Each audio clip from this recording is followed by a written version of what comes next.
আল্লাহর অনুমতি ছাড়া পৃথিবীতে কোনো কিছু সম্ভব না। একটি গাছের পাতাও আল্লাহর অনুমতি ছাড়া ঝরে না। তো আমরা তো সামান্য নগণ্য ব্যক্তি। আসসালামু আলাইকুম, আমি মিথুন চলে আসলাম নতুন একটা রেসিপি নিয়ে।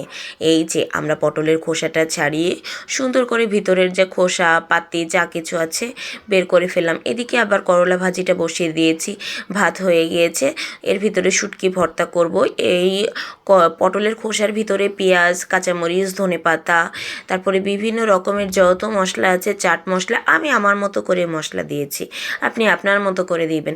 তার সাথে একটা ডিম দিয়ে সুন্দর করে মাখিয়ে পেঁয়াজটা বেশি করে দিবেন। দেওয়ার পরে এই পুরগুলা পটলের ভিতর ভরে দিবেন। বেশি দিলে আবার কি গড়িয়ে পড়ে পানি ঝরে, তো একটু অল্প দিলেই ভালো, কারণ এটা ডিম যেহেতু ফুলে উঠবে। তারপরে এটা আমরা অনেকগুলো এইভাবে করে পুরাটা করে নিব। নেওয়ার পরে তারপরে আমরা এটা প্রত্যেকটা উল্টিয়ে পাল্টিয়ে সুন্দর করে মৃদু আঁচে ভেজে নিব।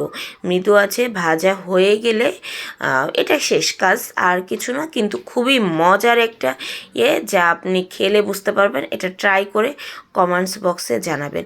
তার সাথে আমরা আজকে করলা ভাজি করেছি, শুটকি ভর্তা করেছি, একটু খাসির মাংস করেছিলাম। এই যে জামাইকে খেতে দিয়েছি। তো কেমন হয়েছে?